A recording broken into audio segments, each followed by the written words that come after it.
Dans l'un de mes immeubles de rapport, j'ai rencontré par 2 fois un problème de paiement de loyer pour un studio. Heureusement, j'ai réussi à le surmonter et je vous explique comment dans cette vidéo. Salut, c'est Louise, je suis investisseuse depuis 2014 et je suis convaincue qu'avec de bons conseils, on peut aller loin dans l'immobilier. C'est pourquoi j'ai décidé de rejoindre l'équipe de coach de Real Estate in Belgium pour vous aider à investir dans des biens qui vous rapportent de l'argent chaque mois. Si la thématique vous intéresse et que la vidéo vous plaît, likez-la et abonnez-vous à la chaîne. Je vous invite aussi à parcourir le descriptif sous la vidéo, dont les liens pourraient vous aider à réussir votre premier investissement locatif. Ce serait dommage de rater ça, n'est-ce pas ?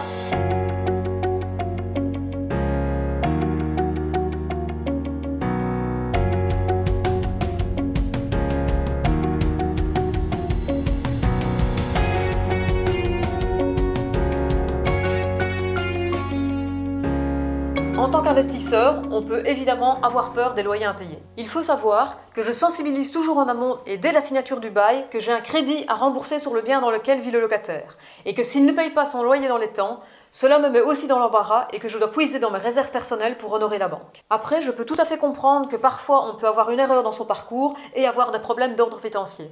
Par contre, je sensibilise vraiment le locataire sur le fait qu'il doit m'en informer et ne pas laisser pourrir la situation. C'est confortable, ni pour lui, ni pour moi. Aussi, et avant toute chose, vous devez exiger que la caution soit versée avant même la remise des clés. Dites-vous qu'un locataire qui ne s'est déjà pas constitué les 2 mois de caution qui lui sont demandés est potentiellement un locataire à problème. Et vous verrez qu'en partant de ce principe, vous éviterez déjà pas mal d'ennuis. Vous devez aussi toujours bien vérifier les documents d'identité du potentiel locataire en testant la carte d'identité dans un lecteur de carte et vous assurer que son ancienne adresse est bien celle qu'il vous donne. Pour la petite histoire, lors de l'achat de mon dernier immeuble, j'ai appris lors de la signature de l'acte authentique qu'un locataire était parti. Pour éviter de perdre un loyer, j'ai voulu retrouver un locataire un peu trop rapidement en oubliant les bonnes pratiques dont j'use habituellement et j'ai fait une erreur de casting. Ça n'a pas raté, il a payé 2 mois de loyer et après les ennuis ont commencé. J'ai eu d'énormes difficultés à le contacter et j'ai appris par la suite qu'il avait été raidé de son ancienne adresse. Ce qui aurait pu être clairement évité si j'avais pris la peine de vérifier sa carte d'identité dans un lecteur de cartes. J'aurais tout de suite remarqué qu'il y avait un problème et je n'aurais pas pris ce locataire. Conclusion, à vouloir aller trop vite, j'ai gagné des ennuis et j'ai perdu 2 mois de loyer. Heureusement, nous avons tout de même réussi à trouver un accord à l'amiable et nous avons rompu le bail de commun accord. Après, soyez rassurés, en 6 ans dans le locatif et 8 locataires, je n'ai rencontré que 2 problèmes qui ont été réglés relativement rapidement. La plupart du temps, tout se passe bien. Au final, cette expérience aura été riche en apprentissage et je vais pouvoir vous livrer quelques conseils pour bien faire les choses. Le premier conseil que je peux vous proposer, et c'est évidemment le plus simple, c'est de proposer dès la signature du bail de mettre en place un virement automatique. De cette manière, vous remarquerez très vite les locataires qui ont mis le virement automatique en place et ceux qui ne l'ont pas mis en place. Vous pourrez ainsi déterminer quand est-ce que c'est inquiétant et quand ça ne l'est pas. Le deuxième conseil que j'ai envie de vous partager, c'est la manière dont on peut gérer les retards. Personnellement, à la signature du bail, je propose aux futurs locataires de payer entre le 1 et le 5 du mois. Si le 7, le loyer n'est pas arrivé sur mon compte, j'envoie un SMS bienveillant afin de connaître la situation et de savoir si c'est un oubli et quand le loyer sera honoré. Maintenant, si tu as bien fait les choses, tu génères un bon cash flow. Tu as donc une sécurité financière et même si ton locataire paye en retard, tu peux toujours payer la banque en temps et en heure. Et cette situation ne devrait pas te stresser outre mesure. Donc, si le loyer est en retard et en fonction de sa réponse, je conviens d'un délai supplémentaire avec le locataire pour recevoir le loyer. Par contre, si je n'obtiens pas de réponse à mon SMS, j'appelle le lendemain afin de savoir s'il a bien été reçu et faire le topo de la situation. Selon les raisons évoquées, je propose un nouveau délai. Si j'ai toujours pas de réponse malgré plusieurs appels, je n'hésite pas à me rendre sur place pour éclaircir la situation de vive voix. Si le loyer manquant n'est pas perçu avant la fin du mois, je sensibilise à nouveau le locataire sur le prêt hypothécaire que je dois honorer, ainsi que les démarches que je vais devoir effectuer au juge de paix et le risque potentiel qu'il a de perdre son logement.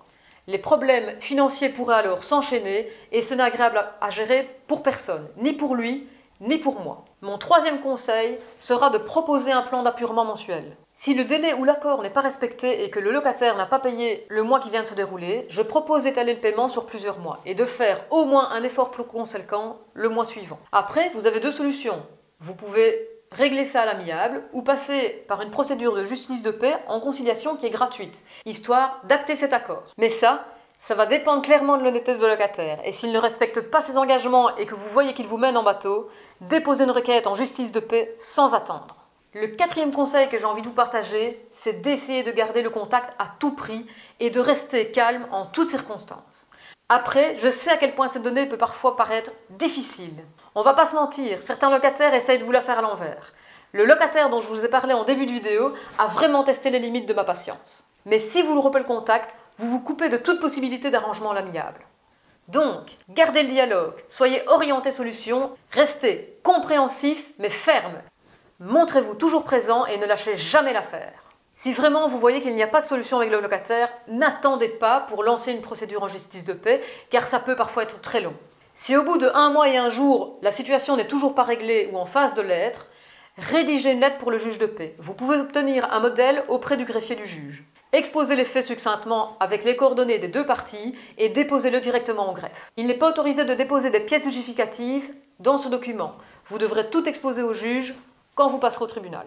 Et puis franchement, si la situation se règle entre-temps, il sera toujours temps d'arrêter la procédure. Mais vous aurez gagné du temps si ça ne se règle pas. Que ce soit en procédure gratuite de conciliation ou en procédure judiciaire qui, elle, vous coûtera 50 € pour déposer une requête, vous aurez toujours la possibilité de vous défendre tout seul. Il ne faut pas croire que ça vous coûtera des milliers d'euros pour régler le problème vous-même. Sachez toutefois qu'en conciliation, si le locataire ne vient pas, aucune décision ne sera prise par le juge et vous devrez recourir à la procédure judiciaire. Par contre, si la conciliation réussit, l'accord des parties sera acté dans un procès verbal qui a la même valeur qu'un jugement. Je vous propose un tip supplémentaire pour la route. Récemment, j'ai proposé à un locataire qui s'est retrouvé dans une situation délicate de m'aider dans quelques travaux au niveau du jardin. Ici, pendant le confinement, je n'avais plus la possibilité d'aller tondre la pelouse dans ma maison collective. Je lui ai donc proposé de s'en occuper et de faire quelques travaux dans la maison afin de diminuer sa dette. Il était ravi, et moi aussi. Vous avez aimé cette vidéo et mes conseils ? N'hésitez pas à vous abonner, à faire un petit commentaire, un like et on se retrouve à bientôt sur la chaîne. Si vous êtes arrivé jusqu'au bout de la vidéo, c'est qu'il est fort à parier que l'investissement immobilier en Belgique vous intéresse. Surtout, ne repartez pas sans votre cadeau offert. Pour cela, rien de plus simple, il vous suffit de cliquer juste en dessous de la vidéo sur le lien et vous allez accéder directement au cadeau que je vous offre et qui va grandement vous aider lors de votre demande de financement. En attendant, je vous dis à très vite, prenez soin de vous et on se retrouve très prochainement pour de nouvelles aventures.